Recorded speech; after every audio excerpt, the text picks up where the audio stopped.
안녕하십니까. 전주더학원에서 상상고 수학 담당하고 있는 이창원 선생이라고 합니다. 지금 설명에 관련해가지고 어떤 말씀 드릴지 적어놨고요. 첫 번째 제 소개할 거고 상상고 수학의 특징 그리고 제 수업 강의의 특징에 대해서 말씀드리도록 하겠습니다. 일단 제 소개를 하면은 현재 주중에는 대치 밑함에서 대치동 미래탐구학원에서 수업을 진행하고 있고요. 그리고 코로나가 없었다면 수요일, 토요일, 일요일에 전주더학원에서 상상고 아이들 대상으로 수업 진행하고 있습니다.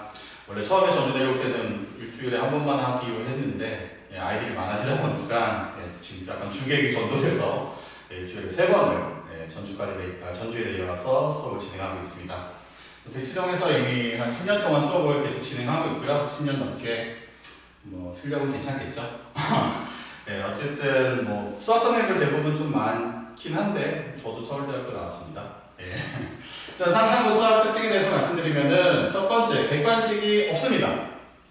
다른 학교들은 객관식이 있는데 상상고는 객관식이 없죠. 그래서 계산 실수를 하게 된다면은 치명적이 되겠고요. 1학기, 2학기 마찬가지 둘 다 중간고사 때는 서답형이랑 서술형으로 구성이 되어 있고요. 서답형은 답만 쓰는 단답형이다 생각하시면 됩니다.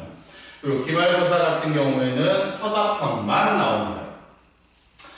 그럼 난이도와 관련돼서 말씀드리면 중간고사 때는 서답형 끝에 있는 3문제에서 4문제가 내신 등급을 가르는 어려운 문제가 출제되고요.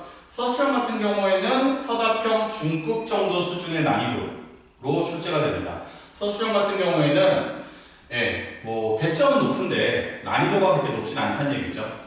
그렇고 기말고사 때는 서답형만 나오니까 그렇게 중심적으로 생각하실 건 아닌 것 같습니다. 문제 수 같은 경우에는 대략 서답형이 18문제 나오고 서술형이 한 4문제 정도 나오고요. 그렇게 생각해 주시면 되고 난이도가 조금 주의를 해서 알아두셔야 될 게 일단 1학기 중간고사, 기말고사는 대치동 기준으로 말씀드리면은 중급 내지는 중하급으로 나옵니다. 문제가 과히 어렵지 않다는 얘기죠. 그런데 2학기로 가면 특히 2학기 중간고사 같은 경우에는 대치동에 있는 학교들 중에서 중상급 수준으로 어렵게 출제가 됩니다. 그리고 그 다음에 2학기 기말고사도 중간고사 못지않게 어렵게 출제되고요.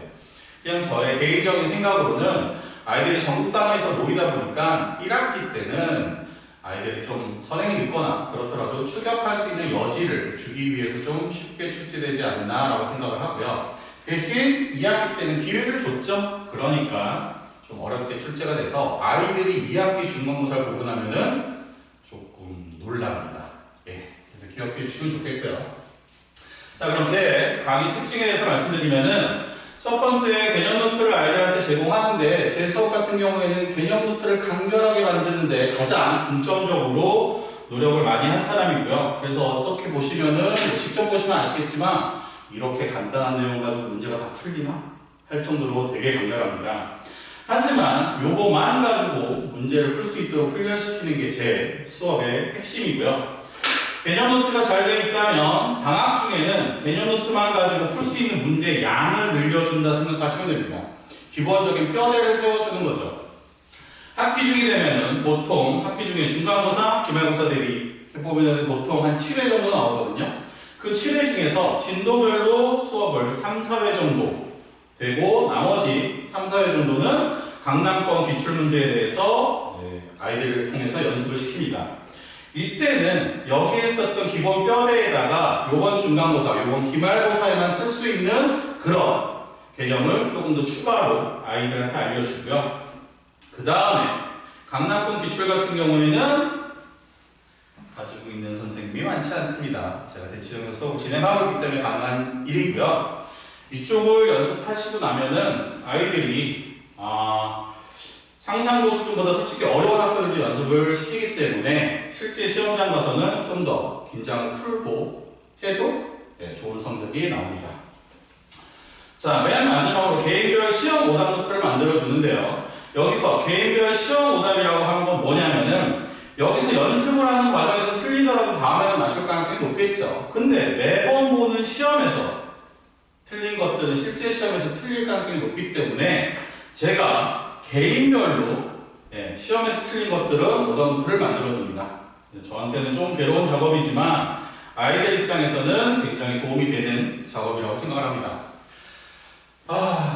걱정이 많으시죠? 이제 합격해서 축하를 받을 시간도 없이 또 여기저기 어떤 선생님한테 맡길까 고민하실 텐데 고민 안 하셔도 되지 않을까요? 네, 학생들한테 늘 정성을 다하고 있습니다. 저한테 수업을 들었던 선배들한테 물어보면 알 수 있을 거고요. 그 정성 또 자녀분들한테 쏟겠습니다. 감사합니다.